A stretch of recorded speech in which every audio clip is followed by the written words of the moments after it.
faithful of the Ogboni fraternity in Benin were honored at a special ceremony. Indeed, the emperor was crowned for his numerous works and his commitment to peace and harmony.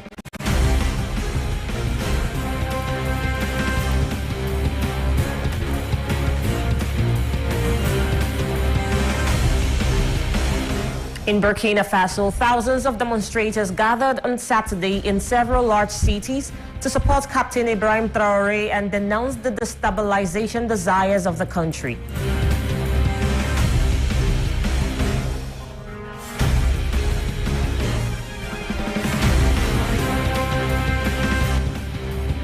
A total of 834 Nigerian evacuees from Egypt and Port Sudan arrived at the Nnamdi Azikiwe Airport, Abuja on Sunday.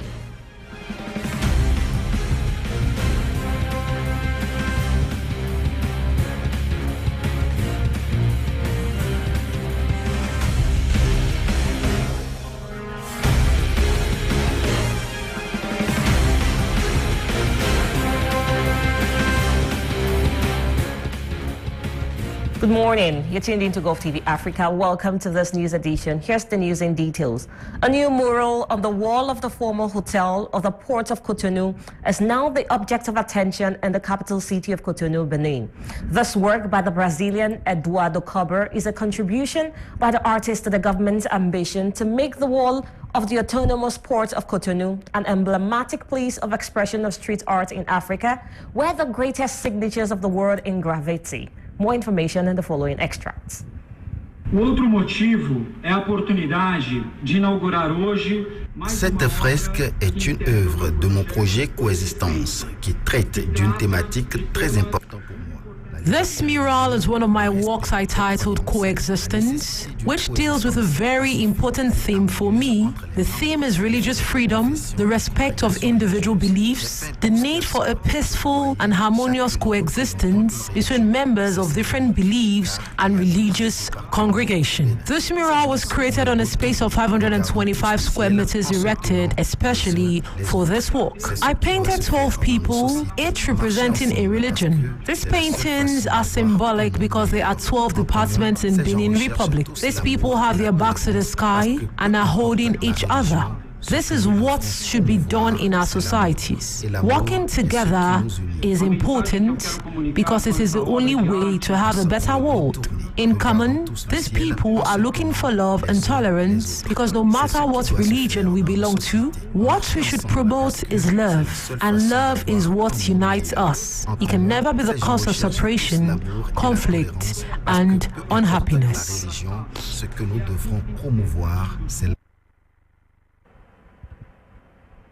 The faithful of the Ogboni fraternity in Benin were honored at a special ceremony.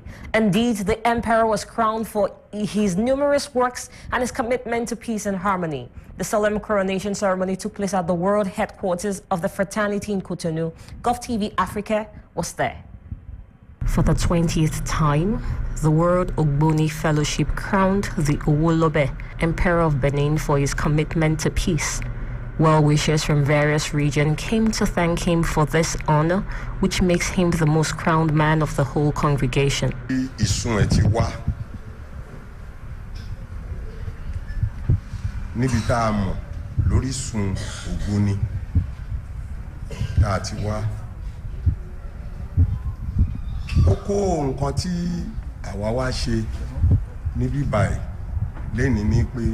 The importance of what we came here for today is to celebrate with Emperor Owolobe for his support and advancement of the Ogboni Fellowship.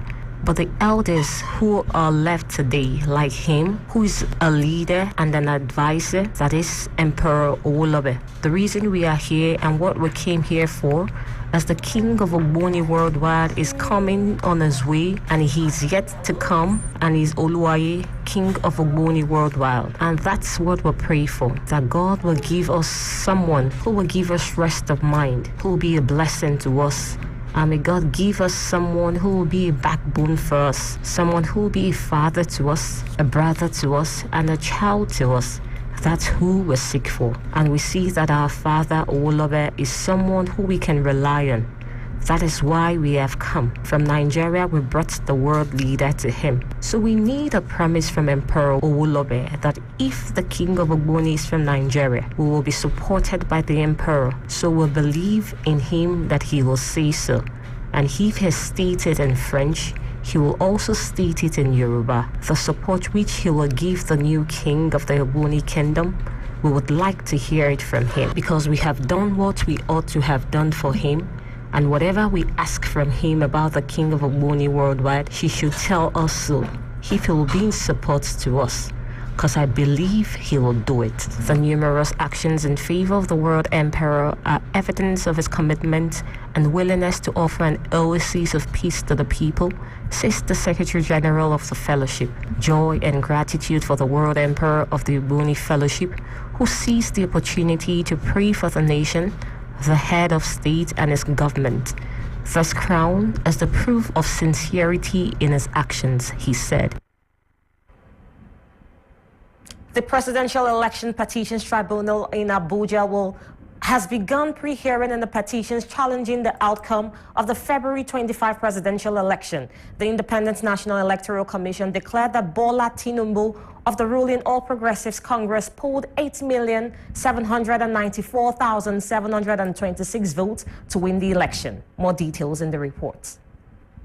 The Nigerian Presidential Election Petitions Tribunal Abuja will on Monday, the 8th of May 2023, begin pre-hearing in the petitions challenging the outcome of the February 25 presidential election in Nigeria. The Independent National Electoral Commission declared that Bola Ahmed Tinubu of the ruling All Progressive Congress polled 8,794,726 votes to win the presidential election in Nigeria. The commission declared that Atiku came second with 6,984,520 votes, while it announced Labour Party's Peter Obi as a second runner-up with 6,801,533 votes. But Atiku of the People's Democratic Party and Obi of the Labour Party and some other parties rejected the results announced by INEC and approached the Presidential Election Petition Tribunal to annul Tinubu's victory.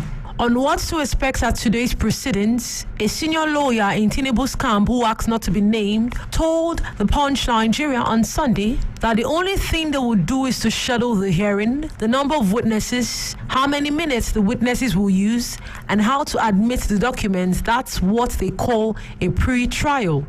They are going to prepare a timetable for the hearing of the cases, the number of days to be spent by the petitioners, the number of days to be spent by the respondents, how they take in the documents, certified true copy of the documents. These are all the things that they are going to admit like that, or if there's an objection, and how they raise an objection to documents. Whether or not the courts will write a ruling on objection immediately, or the court will write it in the course of the main judgment. Those are the things that will happen on Monday, the 8th of May 2023. Atiku, in a 66-page petition, is praying the tribunal to declare him winner of the poll or order a fresh election. Peter Obi, on his part in his petition, is also praying the tribunal to nullify Tinubu's election based on faulty electoral procedure. A total of 834 Nigerian evacuees from Egypt and Port Sudan arrived at the Nnamdi Azikiwe Airport, Abuja, on Sunday, bringing to 1,471, the number of Nigerians so far evacuated and brought back to Nigeria from Egypt and Port Sudan in 5 days. The federal government has said all Nigerians fleeing the insurrection in Sudan but got stranded at the Egypt border have been airlifted and brought back to Nigeria. The Permanent Secretary, Ministry of Humanitarian Affairs, Disaster Management and Social Development, Nasir Sani Guazu, stated this when he received another batch of Nigerian evacuees at the Nnamdi Azikiwe Airport, Abuja, on Sunday. A total of 834 Nigerian evacuees from Egypt and Port Sudan arrived at Nnamdi Azikiwe Airport, Abuja, on Sunday, bringing to 1,471 the number of Nigerians so far evacuated and brought back to Nigeria from Egypt and Port Sudan in 5 days. The first batch, comprising 282 evacuees, arrived on Wednesday night from Egypt via an Air Peace flight. The second batch, comprising 94 evacuees, arrived on Wednesday night from Egypt via CI-30, while the third batch, comprising 130 evacuees, arrived on Friday from Port Sudan via Taco Air. The fourth batch, comprising 131 evacuees, arrived on Saturday from Port Sudan via Taco Air, while the fifth, sixth, and seventh batches of 876 evacuees arrived on Sunday from Egypt and Port Sudan via Max Air. According to Sani Guazo, no Nigerian is left at the Egypt border, as all Nigerians at that point had been evacuated. He noted that those in Port Sudan would also be evacuated in a few days. He said arrangements had also been put in place to evacuate the Nigerians who fled Sudan to the Ethiopian and Saudi Arabian borders back to the country. Meanwhile, the Pan-Northern Socio-Political Organization, Arewa Consultative Forum, has commended Air Peace CEO Alan Oyema, Africa's richest man Aliko Dangote, and MTN for their efforts towards the evacuation of stranded Nigerians. This was contained in a statement by the national chairman of the ACF, Chief Audu Ogbe, on Sunday. Hundreds of refugees fleeing ongoing violent unrest in Sudan have crossed the border into Ethiopia. Fighting broke out in Sudan on April 15 between the army and the paramilitary forces, and so far at least 700 people have been killed, most of them civilians. Multiple truce deals have been declared and quickly violated since fighting erupted between army and paramilitary forces. More details in the reports. Hundreds of refugees fleeing ongoing violent unrest in Sudan have crossed the border in Ethiopia. Fighting broke out in Sudan on the 15th of April 2023 between the army and the paramilitary forces, and so far at least 700 people have been killed, most of them civilians. The situation comes as gun battles and airstrikes on Sunday again fled in Khartoum, Sudan's capital, which has been rocked by 4 weeks of fighting despite the latest ceasefire efforts backed by Saudi Arabia and the United States of America. Multiple truce deals have been declared and quickly violated since fighting erupted between army and paramilitary forces. Fierce combat since then has killed at least 700 people, most of them civilians, wounded thousands, and driven a mass of exodus of Sudanese and foreign nationals. In embattled Khartoum, fighter jets have bombed enemy positions as terrified residents stayed barricaded indoors amidst their shortages of water, food, medicine, and other staple needs. Across the Red Sea in Saudi city of Jeddah, talks were underway aiming for a ceasefire that could aid the desperate efforts to bring humanitarian aid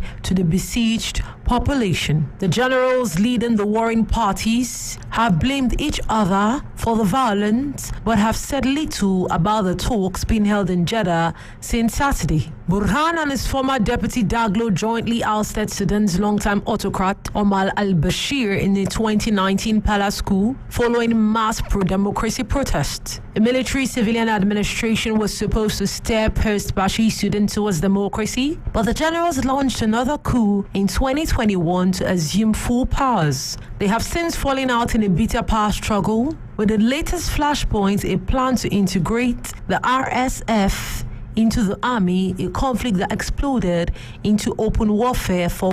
This is my second war that I flee.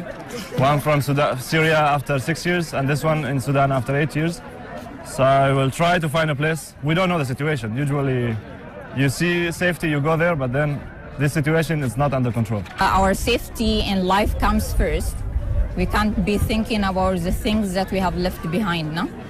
Plus, they search you at the road when you come here. So if you have valuable stuff, they take it. So it's not worth it. At least 700 people have been killed in the fighting so far, according to the Armed Conflict Location and Event Data Project. The Sudanese Doctors Union stated that 479 of the dead were civilians. Hundreds of thousands have been displaced either internally or to neighboring countries, while the United Nations has warned of a deepening humanitarian crisis and the threat of famine. In Burkina Faso, thousands of demonstrators gathered on Saturday in several large cities to support Captain Ibrahim Traoré and denounce the destabilization desires of the country. In Burkina Faso, thousands of demonstrators gathered on Saturday in several large cities to support Captain Ibrahim Traoré and denounce the destabilization desires of the country. In Ouagadougou, where the large markets remained closed, demonstrators burned the French flag and that of the European Union in support of Captain Ibrahim Traoré, who came to power in a coup on September 30, 2022. During the televised interview, Captain Traoré denounced the actions of a coalition against Burkina Faso, claiming to have turned to strategic allies such as Russia and Turkey. He revealed that Russia was a major supplier of military equipment to Burkina Faso, but did not go into further detail. His comments follow a rise in anti-French sentiment in the wide Sahel region. Burkina Faso booted out French troops earlier this year. The country has witnessed 2 military coups, and terrorist violence has spiraled and claimed more than 10,000 lives. Despite admitting that Russia had provided weapons, Traoré rejected claims of Russian mercenaries from the Wagner group backing the Burkinabe military in their battle against Islamist militants. He stated that the country fought unaccompanied and that reports of Wagner's involvement were fabricated to harm the country's reputation and deter international support. The DRC is observing a day of national mourning in memory of the dead and missing of Bushushu in Kalehe territory in South Kivu following deadly floods and landslides. According to officials, about 400 bodies have been found. Relatives of the victims are devastated. Several villages have been submerged, many houses washed away, fields devastated when rivers have left their beds under the effect of heavy rains. At the end of Friday's Council of Ministers, Kinshasa announced the sending of a government mission to support the provincial government in managing this disaster. The Democratic Republic of Congo is observing a day of national mourning in memory of the dead and missing in Bushushu in Kalehe territory in South Kivu following deadly floods and landslides in the country. According to officials, about 400 bodies have been found. Relatives of the victims are devastated. Several villages have been submerged, many houses washed away, fields devastated, when rivers have left their beds under the effect of heavy rains. At the end of Friday's Council of Ministers, Kinshasa announced the sending of a government mission to support the provincial government in managing this disaster. Doctors Without Borders also stated that he had sent an emergency team to the area on Saturday. The disaster came 2 days after floods killed at least 131 people and destroyed thousands of homes in neighboring Rwanda. On the spot, victims lack everything. According to Mr. Bakenga, the provincial government has given assistance: a boat full of food, beans flour, tarpaulins, and medicines. The disaster came 2 days after floods killed at least 131 people and destroyed thousands of homes in neighboring Rwanda. The head of the United Nations, Antonio Guterres, stressed on Saturday during a visit to Burundi that it was a new illustration of an acceleration of climate change and its dramatic consequence for countries that are not involved in global warming of the planet. It's been 2 months since Cyclone Freddy devastated parts of Malawi, Mozambique, and Madagascar. In southern Malawi, flood waters left over 500,000 people displaced. Hope fades for finding missing loved ones in Malawi weeks after Cyclone Freddy. More details in the report. Mark Chauluka is still going through what is left of his once home in the suburb of Blantyre. Chauluka lost his mother and 2 brothers to Cyclone Freddy in this very place. 1 month later, he is still dealing with the trauma the cyclone inflicted.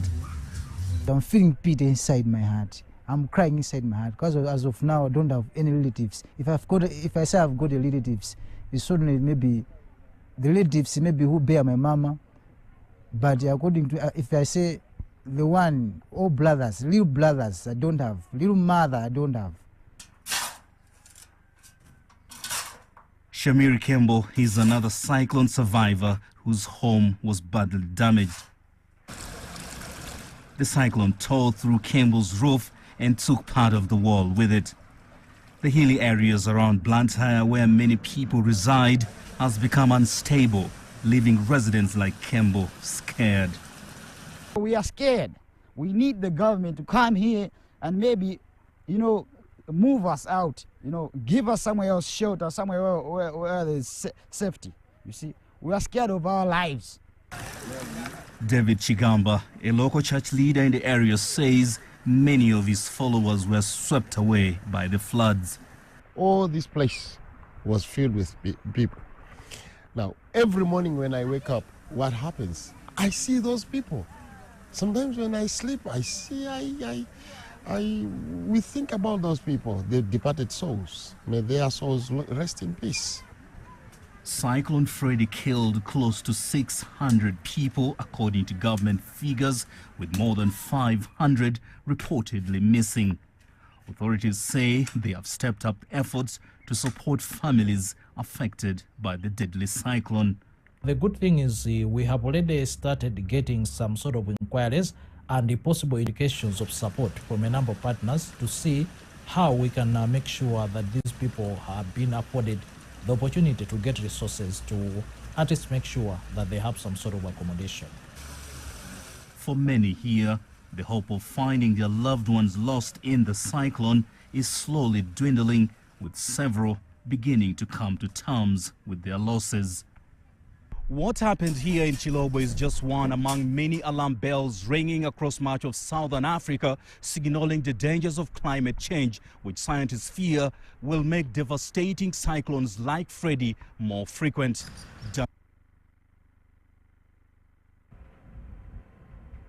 To end this news edition, here's a recap of our top stories. The faithful of the Ogboni fraternity in Benin were honored at a special ceremony. Indeed, the emperor was crowned for his numerous works and his commitment to peace and harmony. In Burkina Faso, thousands of demonstrators gathered on Saturday in several large cities to support Captain Ibrahim Traoré and denounce the destabilization desires of the country.